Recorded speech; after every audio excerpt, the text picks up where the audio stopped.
friends to lovers, me and you. From playground pals to something more, our hearts colliding, love knocking at the door. Through the years of friendship, a flame did ignite, butterflies flutter, a new chapter start, our friendship's journey. Assalamualaikum warahmatullahi taala wabarakatuh. Saya Ida Ayu Lestari. Di sini saya akan mereview salah satu buku yang berjudul Cinta untuk Semesta, karya Juliana Winaromi, Maria Michelle Septi Anandia, dan Yonaya.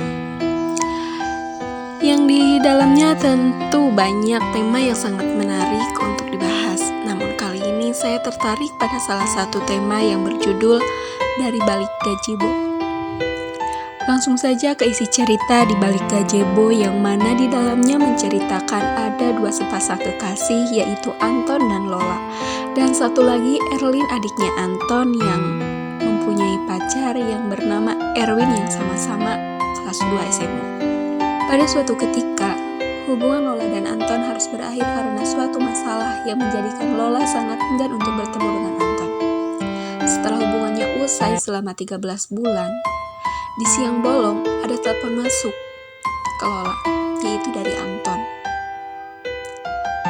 Perutnya pun mendadak mulas seketika saat melihat namanya muncul di layar ponselnya.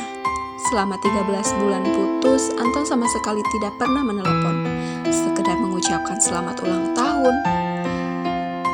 Ia pun sempat berpikir untuk mengabaikannya, tetapi telepon tersebut berdering terus. Seketika Lola tahu ada sesuatu yang cukup penting. Minta bantuan Lola untuk membujuk Erlin karena sudah 2 hari tidak mau masuk sekolah. Anton menceritakan bahwa Erlin diputuskan oleh pacarnya, yaitu Erwin. Karena sebal, Lola menjawab, "Kenapa harus meminta bantuan kepada saya?" Tetapi Lola berpikir, dulu dia pernah berada di posisi seperti Erlin.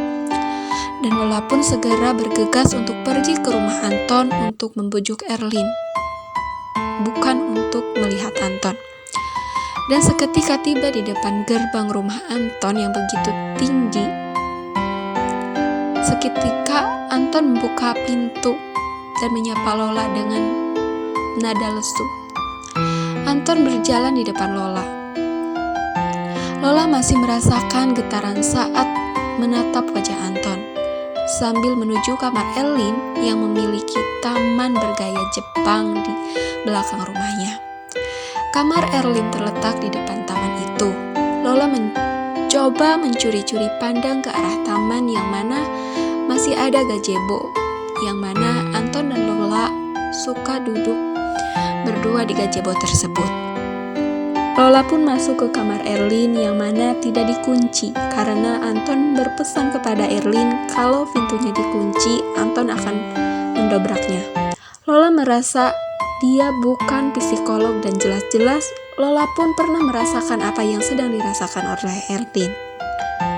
Lola pun memanggil Erlin dengan pelan-pelan, dan hati Lola pun iba melihat anak perempuan tergolek di ranjangnya yang masih mengenakan baju seragam.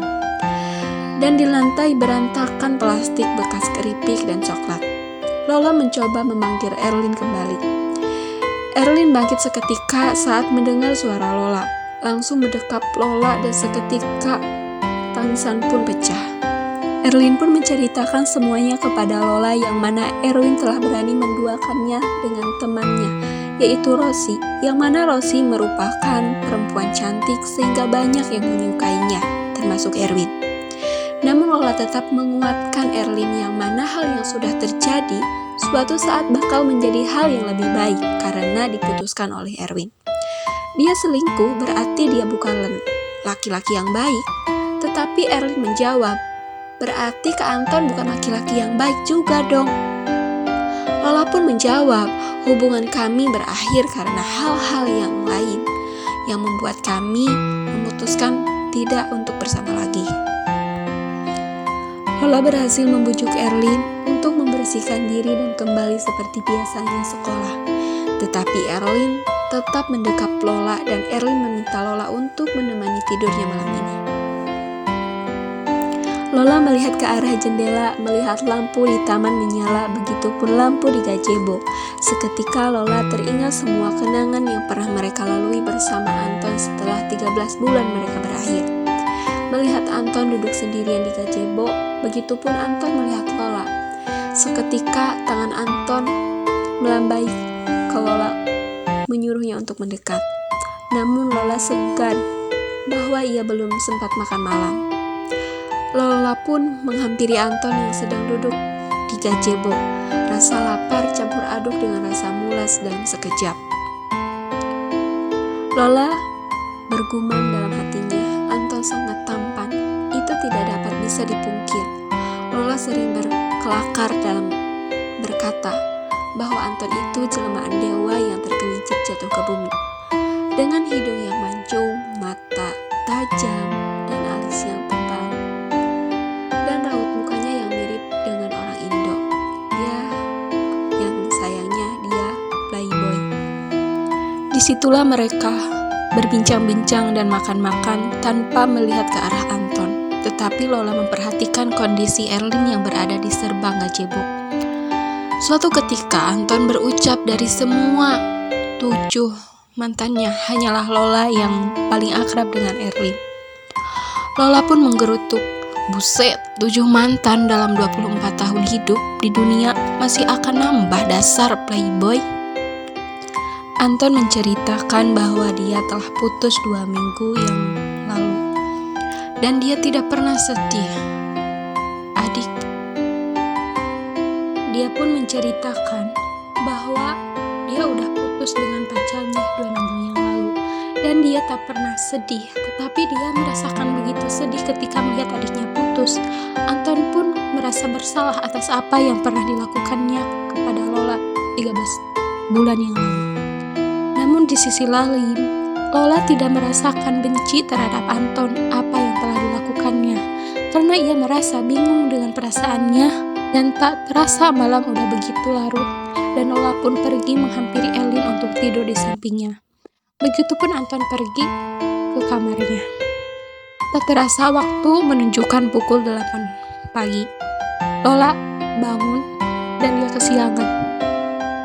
Melihat Erlin tak ada di sampingnya, ia pun pergi ke dapur untuk mengambil minum. Namun di dapur ada Anton yang sedang membuat teh, yang mana teh itu untuk Lola.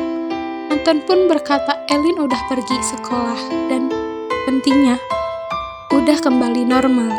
Terima kasih ya, sambil memberikan secangkir kopi dan duduk di sebelahnya Lola.